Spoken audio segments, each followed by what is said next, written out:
ఉమ్మడి ఖమ్మం జిల్లాను అభివృద్ధి చేయడంలో కాంగ్రెస్ ప్రభుత్వం విఫలమైందని ఖమ్మం జిల్లాకు ప్రాతినిధ్యం వహిస్తున్న ముగ్గురు మంత్రులు డిప్యూటీ సీఎం మల్లుభట్టి విక్రమార్క, వ్యవసాయ శాఖ మంత్రి తుమ్మల నాగేశ్వరరావు, రెవెన్యూ శాఖ మంత్రి పొంగులేటి శ్రీనివాసరెడ్డి వల్ల ఈ జిల్లాకు ఒరిగింది ఏమీ లేదని, వారికి చిత్తశుద్ధి ఉంటే వెంటనే తమ తమ పదవులకు రాజీనామా చేయాలని ప్రజాశాంతి పార్టీ వ్యవస్థాపకులు డాక్టర్ కె పాల్ డిమాండ్ చేశారు. జిల్లా అంతా అభివృద్ధి చేశారని గొప్పలు చెప్పుకున్న ఎంపీ రేణుక చౌదరి సైతం తన పదవికి రాజీనామా చేయాలని ఆయన డిమాండ్ చేశారు. శనివారం ఖమ్మంలో ఏర్పాటు చేసిన విలేకరుల సమావేశంలో డాక్టర్ కెఏ పాల్ మాట్లాడుతూ, కాంగ్రెస్ ప్రభుత్వం అధికారంలోకి వచ్చిన మొదటి ఏడాదిలోనే 1,10,000 కోట్ల అప్పులు చేశారని మండిపడ్డారు. ముగ్గురు మంత్రులు ఉన్న ఖమ్మం జిల్లాకు అభివృద్ధి జరగలేదని, తొలి ఏడాది కాలం అంతా మాటలతోనే గడిపారని ఆయన అన్నారు. ఖమ్మంను వరదలతో ముంచెత్తిన మున్నేరు వరద తాకిడికి అడ్డుకునేందుకు నిర్మాణం చేయబడుతున్న 700 కోట్ల సైడ్ వాల్ నిర్మించడంలో ముగ్గురు మంత్రులు విఫలమయ్యారని విమర్శించారు. 10 లక్షల ఎకరాలకు సాగునీరు ఇస్తానని చెప్పిన సీతారామ ప్రాజెక్టును పూర్తి స్థాయిలో పట్టించుకోవడం లేదన్నారు. డిప్యూటీ సీఎం భట్టి విక్రమార్కను సీఎం కాకుండా చేసింది నేను అని ఆయన అన్నారు. రాహుల్ గాంధీతో మాట్లాడి భట్టికి సీఎం పదవి ఇవ్వొద్దని చెప్పానని అన్నారు.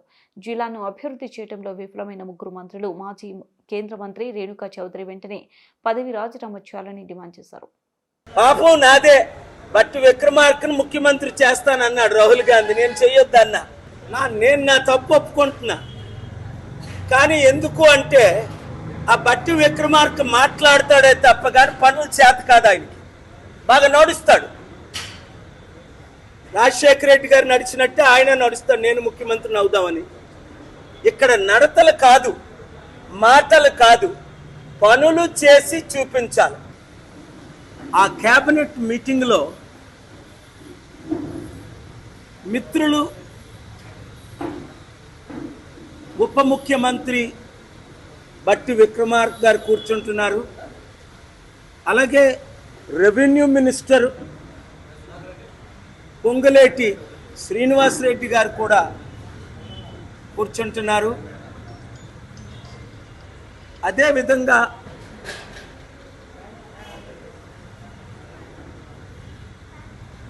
తుమ్మల నాగేశ్వరరావు గారు, ఆయన కూడా కేబినెట్ పొజిషన్ వ్యవసాయ శాఖ మంత్రిగా ఆయన కూర్చుంటున్నారు.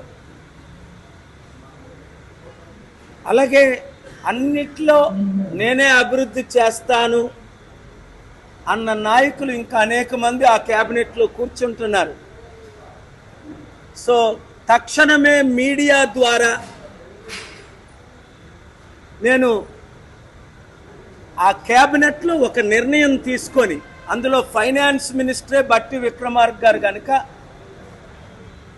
ఎలాగా కాంగ్రెస్ పార్టీ అధికారంలోకి వచ్చి సంవత్సరం దాటింది, 1,10,000 కోట్లు అప్పు పెరిగింది, ఇంకొక 10,000 కోట్లు అప్పు చేసేనా ఖమ్మానికి కొత్తగూడెంకి 10,000 కోట్లు క్యాబినెట్ అప్రూవల్ చేసి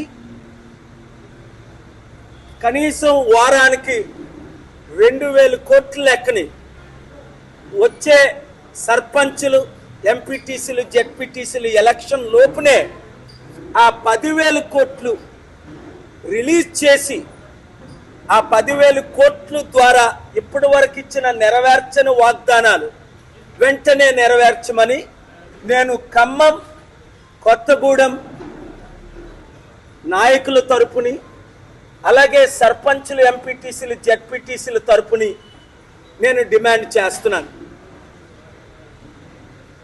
భద్రాచలం నుండి ఖమ్మం వరకు ఈ మధ్య నేను తిరగడం మీరు చూశారు. 60 కిలోమీటర్ల జర్నీ దాదాపు 3 గంటలు పట్టింది.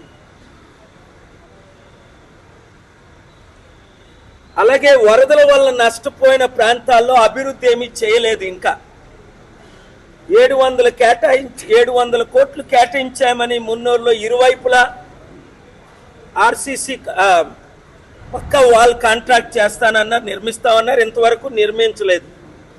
అలాగే సీతారాం ప్రాజెక్ట్ ఇంకా పూర్తి కాలేదు.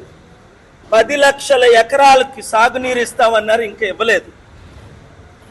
రైతులైతే సాగునీరు కోసం చాలా వెయిట్ చేస్తున్నారు. డిప్యూటీ సీఎం మల్లు గారు ఉండి కూడా ఆర్థిక శాఖ ఆయన చేతిలో ఉండి మాట్లాడినప్పుడల్లా తమ్ముడు రేవంత్ రెడ్డి అంటాడు, ఇదిగో మీ ఫైనాన్స్ మినిస్టర్, ఇదిగో మీ ఫైనాన్స్ మినిస్టర్ అని ఆయన చూపిస్తాడు. మరి ఆయన ప్రమోట్ చేస్తున్నాడో డిమోట్ చేస్తున్నాడో ఆయనకే తెలియదు. ఒకటి మాత్రం జరగట్లేదు, ఖమ్మంకేమి నిధులు రావట్లేదు. లేదు అంటే వెంటనే బట్టి విక్రమ గారు రాజీనామా చేసేనా, ఆ 10,000 కోట్ల బడ్జెట్ తీసుకొచ్చినంత వరకు ఆయన పదవిని విరమించుకోనేనా ప్రజల కొరకు, ఖమ్మం ప్రజల కొరకు అభివృద్ధి కార్యక్రమాలు చేపట్టాలని నేను కోరుతున్నాను. ఎందుకంటే వరదల్లో నష్టపోయిన జనం మనం చూసాం. తెలంగాణకి, కేరళకి, హైదరాబాద్ నుంచి మెయిన్ ఏరియాలు నేను మాట్లాడుతున్నా. జలగం నగర్ ఒకటి, టీచర్స్ కాలనీ, కాలవోడు, మంచికంటి నగర్, వెంకటేశ్వర్ నగర్, కరుణాగిరి, రాజీవ్ గృహకల్ప, కవిరాజ్ నగర్, ఇంకా అన్ని గ్రామాలు, నేను తిరిగిన ప్రతి గ్రామాలు ఎక్కడా రోడ్లు లేవు. ఇందిరమ్మ ఇల్లులు కట్టిస్తామని సంవత్సరం అయింది కానీ ఎక్కడా ఇల్లులు కట్టించలేదు. మళ్ళా అక్కడ ఒక అవినీతి జరుగుతుందని, ఏటి మాకు ఒక 50,000 రూపాయలు ఇవ్వండి మా కమిటీలకి, మీకు అందరికంటే ముందు ఇల్లు శాంక్షన్ చేస్తామని కొంతమంది 25,000 తీసుకున్నట్టు, కొంతమంది 50,000 తీసుకున్నట్టు నాకు కంప్లైంట్లు వచ్చాయి. ఇది చాలా విచారం. ఖమ్మం జిల్లాకే అభివృద్ధి లేదు అంటే ఇంక అర్థం చేసుకోండి. 5 పెద్ద మినిస్ట్రీలో 4 మినిస్ట్రీలు ఉన్న ఖమ్మం కొత్తగూడెంకే అభివృద్ధి లేదు అంటే ఇంకా మిగతా తెలంగాణ అంతా ఎలా ఉందో రేవంత్ రెడ్డి గారితో ఒకసారి మహబూబ్ నగర్ ఆ ఏరియా, ఆయన కొడంగల్ ఆ ఏరియా చూస్తే అది అర్థమైపోద్ది. ఇప్పుడు వాళ్ళు చూడరు, మళ్ళీ ఎలక్షన్ ముందు వస్తారు మీ దగ్గరికి. పంచాయతీ ఎలక్షన్లు వస్తున్నాయి కదా, అప్పుడు రేవంత్ రెడ్డి హెలికాప్టర్లో దిగుతాడు. ఎందుకంటే బై రోడ్ వెళ్తే ఈ కష్టాలన్నీ తెలుస్తాయని. హెలికాప్టర్లో వెళ్ళిన వాళ్ళకి తెలియదు కదా. అప్పుడు నేను 3 హెలికాప్టర్లో దిగాను ఖమ్మంలో. ఖమ్మం ఎక్కడుందో నాకు తెలీదు, హైదరాబాద్ ఎక్కడుందో తెలీదు. అమెరికా నుంచి హైదరాబాద్ దిగడం, ఆ తర్వాత 3 హెలికాప్టర్లో దిగడం. అప్పుడు రేణుకా చౌదరి అని ఆవిడ ఉందా లేదా? ఇప్పుడు ఆవిడ కూడా ఉందా? ఆవిడ ఎంపీయా? నోరు ఇప్పితే అబ్బా అభివృద్ధి అంటది మా ఖమ్మం రండి అని. అమ్మాయి ఎక్కడున్నాను? మీ ఊర్లో ఉన్నావా? ఓసారి చూపించు, లేదా నేను తీసుకొని వెళ్తాను, నిన్ను ఖమ్మం అంతా తిప్పుతాను, ఒకసారి రా తల్లి నాతో. మా తాతల నాడు నేతులు తాగారు, మా మూతుల వాసన చూడండి అన్నట్టుగా ఆవిడ మాట్లాడుతుంది. ఏదో పెద్ద అభివృద్ధి జరిగినట్టు. అయినా ఇంత తెలివైన ఖమ్మం ప్రజలు మరలా వీళ్ళకి ఎలాగ ఓట్లేశారు అన్నది నాకు పెద్ద ప్రశ్న. మరలా ఆ తుమ్మల నాగేశ్వరరావు పేరు 30-40 సంవత్సరాల నుంచి వింటున్నాను నేను. ఆ పొంగులేటి శ్రీనివాసరెడ్డి పేరు ఎక్కడ చూసినా ఆయన పేరే. ఆయన ముఖ్యమంత్రి కాకముందు తమ్ముడు రేవంత్ రెడ్డి వెంటనే నేను సంతకం పెట్టేస్తా, టీ తాగుతుండగానే అలాగా గంటకొక వాగ్దానం ఇచ్చాడు రేవంత్ రెడ్డి తమ్ముడైతే. రైతులైతే మరో 2 లక్షలు అప్పు చేసుకోండి, నేను తీర్చేది. ఆయనకన్నీ తెలుసు, తీర్చలేనని తెలుసు, అబద్ధం ఆడుతున్నాడని తెలుసు, మోసం చేస్తున్నాడని తెలుసు, అందరికీ చెవులో పువ్వు పెడుతున్నాడని తెలుసు. మేము అబద్ధాలు ఆడితేనే ప్రజలు మాకు ఓట్లేస్తారని ఆయన అన్నాడు. కానీ ఆయన అబద్ధాలు ఆపలేదు, మీరు వాళ్ళని నమ్మడం మానలేదు. మళ్ళా ఇప్పుడు సర్పంచ్ ఎలక్షన్లో ఖమ్మం జిల్లా తరపున, కొత్తగూడెం తరపుని ఒక్క కాంగ్రెస్ సర్పంచ్ కూడా గెలకుండా మీ సత్తా మీరు చూపించాలని నేను పిలుపునివ్వడానికి వచ్చాను. వినబడుతుందా నా మాటలు? వెనకని చూసారా? పిలుపుని మన్నిస్తారా? లేదా వాళ్ళ ఊర్లో పెళ్ళైతే మమ్మల్ని పిలుస్తాడండి, మా ఊర్లో పెళ్ళైతే మా ఇంటికి వస్తాడండి, 5,000 10,000 ఇస్తాడండి అని మొత్తం మీ జీవితాలన్నీ తాకట్టు పెట్టుకుంటారా? ఒకటి అర్థం చేసుకోండి, ఇప్పుడు రైతు బంధు ఇస్తానంటున్నారు. సూటిగా ప్రశ్న, ఈ ఈ మంత్రులు 5గురిని ఒకవైపు పెట్టండి, రేవంత్ రెడ్డిని, బట్టి విక్రమార్కని, పొంగులేటి శ్రీనివాసులని, తుమ్మల నాగేశ్వరరావుని, ఇంకెవరెవరు రేణుకా వీళ్ళందరినీ ఒకవైపు పెట్టండి, నన్ను ఒకవైపు పెట్టండి. ఆ 10 మంది మంత్రులు నేను అడిగిన దానికి జవాబు చెప్పమనండి. ఆ 10 మంది మంత్రులు అడిగిన దానికి నేను జవాబు చెప్తాను. లైవ్ డిబేట్ పెట్టండి. ప్రతి ప్రశ్నకు, నేను అడిగే ప్రశ్నకు వాళ్ళు జవాబు చెప్పాలి. ఎందుకంటే వారు ఇచ్చిన 6 వాగ్దానాల్లో ఏవి నెరవేర్చారు? రైతు బంధు మేము చెల్లిస్తున్నాం అన్నారు. కనీసం కేసీఆర్ టైంలో అయితే ఇదిగో 6 నెలలకు 5,000, సంవత్సరానికి 10,000 అని ఆయన దారుణంగా 7 లక్షల కోట్లు అప్పు చేసేనా ఆ రైతు బంధు టైంకి ఆయన వేసేసేవాడు. వీళ్ళకి అప్పు పుట్టట్లేదు. ఆల్రెడీ ఉన్న 7 లక్షల కోట్లకు వడ్డీ కట్టలేని పరిస్థితి. అయినా లోక్సత్తా ప్రెసిడెంట్, ఆయన పేరేది మర్చిపోయాం, జయప్రకాష్ నారాయణ, ఆయన మాట అంటాడు, మాట మాటకి పెద్ద ఆయన, అప్పు చేసి పప్పు కూడని. నేనేమంటా, అప్పు చేసి పోను పప్పు కూడు పెట్టడం పర్వాలే, ఎందుకంటే కనీసం పప్పేనా లేకపోతే ఉట్టు రైస్ ఎలా తింటారు? నేనేమంటానంటే అప్పు చేసి అప్పులు తీర్చుతున్నారు. 1,00,000 రూపాయలు అప్పు చేస్తున్నారు, మీకు 10,000 అప్పు తీర్చుతున్నారు. ఆ మిగతా 90,000 ఎక్కడికి వెళ్తుంది? ఆల్ ప్రాజెక్టులకు వెళ్ళిపోతున్నాయి, ఆల జోబీల్లోకి వెళ్తున్నాయి, ఆల కంపెనీలకు వెళ్తున్నాయి. వాళ్ళు ఎంత ఆస్తి పరులు? 1,000 కోట్లు ఆస్తి పరులు. ఈరోజు మీకేం అప్పు ఉంది? మీకు 100, 1,000, లక్షలు, కోట్ల రూపాయలు అప్పు. వాళ్ళకి 100, 1,000, లక్షల కోట్లు ఆదాయం. ఏంటి మరలా మీ మీద చేసిన అప్పు? ఇప్పుడు రేవంత్ రెడ్డి తమ్ముడు ముఖ్యమంత్రి అయి సంవత్సరం 4 రోజులు అవుతుంది, 13 నెలలు అయింది. 13 నెలల్లో తెలంగాణ అప్పు దాదాపు నెలకి 10,000 కోట్లు పెరిగింది. అంటే దాదాపు 1,30,000 కోట్లు ఈ నెలతో అప్పు పెరిగింది. అంటే మీ కుటుంబానికి రాష్ట్రం చేసిన అప్పు, కేసీఆర్ గారు చేసిన 7 లక్షల కోట్ల అప్పు, రేవంత్ రెడ్డి ఇప్పుడు 1,30,000 కోట్ల అప్పు, నరేంద్ర మోదీ గారు అప్పు చేయడంలో ప్రథమ స్థానం ప్రపంచంలోనే. ఆయనకి భారతరత్న ఇవ్వచ్చు, నోబెల్ పీస్ ప్రైజ్ ఇవ్వచ్చు, ఎన్ని ప్రైజులు ఉంటే అన్ని ఆయన మెడ మీద పెట్టాలి. దాదాపు 7-8 కోట్ల మంది భారతీయులు చనిపోయారని అంచనా. మందు లేక, చదువు లేక, రోడ్లు లేక, ఉద్యోగాలు లేక, నిరుద్యోగ భృతి అన్నారు. ఇప్పుడు రైతు బంధు గురించి మాట్లాడేశాం. అసలు రైతు బంధు తీసుకున్న వాళ్ళకి బుద్ధి ఉండాలి. 1,00,000 రూపాయలు మీ పేరును అప్పు చేసి 10,000 మీకు ఇవ్వడం ఏంటి? 10 లక్షలు అప్పు చేసి 2 లక్షలు అప్పు తీర్చడం ఏంటి? ఇది మీకు కాదా అప్పు?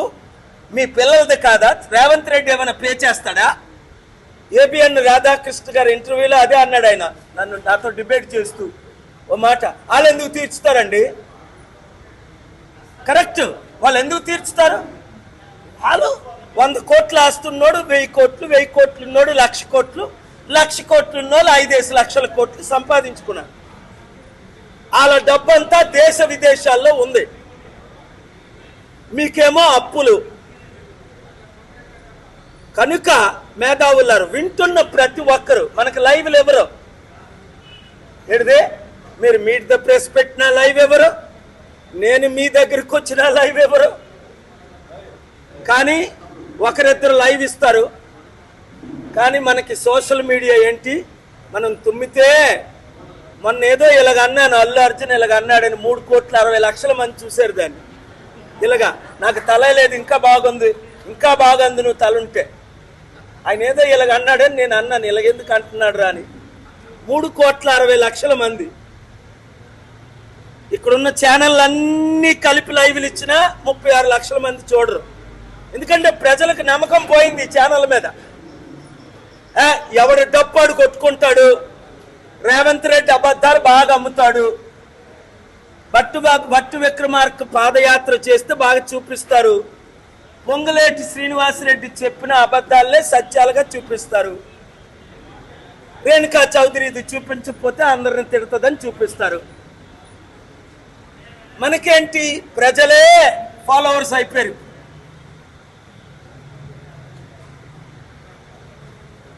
ఇంకా రేపు పొద్దున్న టీవీ ఛానళ్ళు మూసేసే పరిస్థితి ఏర్పడుతుంది. ఒకప్పుడు అనుకున్నామా యూట్యూబ్ వస్తుంది, ట్విట్టర్ వస్తుంది, ఇన్స్టాగ్రామ్ వస్తుంది, సోషల్ మీడియాలో ఫేస్బుక్ వస్తుంది అనుకున్నాం 20 సంవత్సరాల క్రిందట. అలాంటిది ఇప్పుడు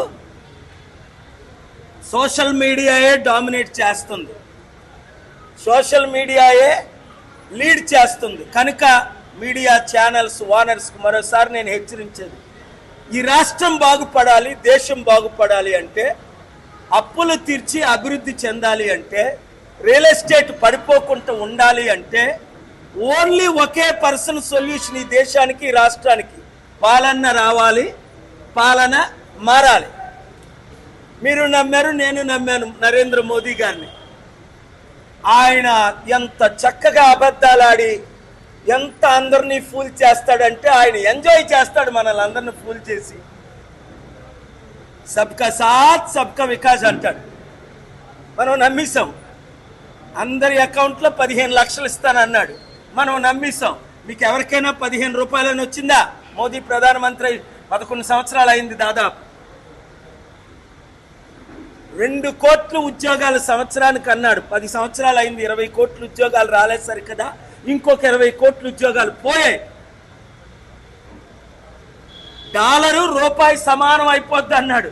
నేను చాలా సంతోషించాను. ఎవరే నా జీవితంలో నా దేశం అయిన రూపాయి ఈక్వల్ అయిపోద్దని. నేను అందరికంటే ముందు 18 రాష్ట్రాల్లో క్యాంపెయిన్ చేశాను. ఏంట్రా ఆయన మిస్టరీ అని చూస్తే, ఇప్పుడు నేను అమెరికా వెళ్ళినప్పుడు డాలర్కి 12 రూపాయలు, ఇప్పుడు డాలర్కి 86 రూపాయలు.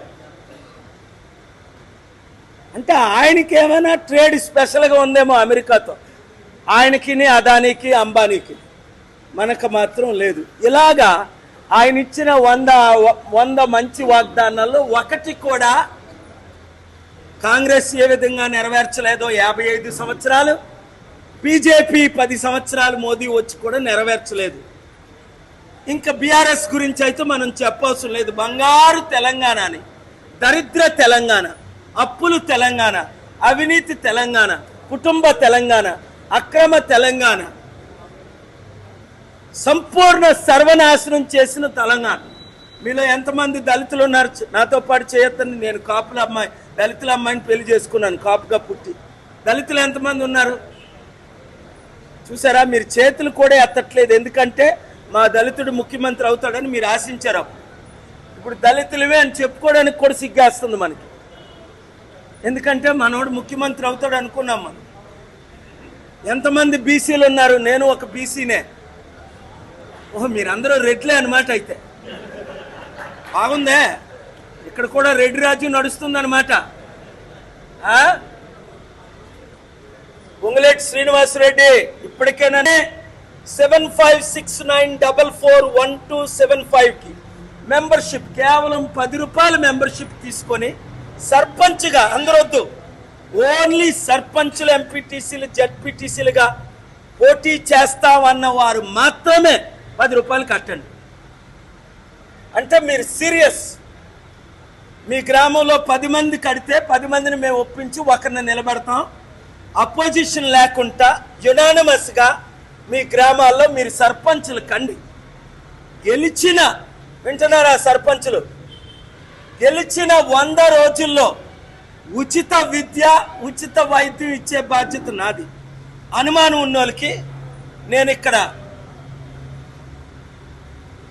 నాగరాజు ద్వారా, నాగరాజ్ ఒక 100 మంది సర్పంచ్లో 50 మంది సర్పంచులను మన చారిటీ సిటీ విలేజ్ తీసుకొని వెళ్ళు. మన ఖర్చులతో సర్పంచులు మాత్రమే తీసుకొని వెళ్ళు.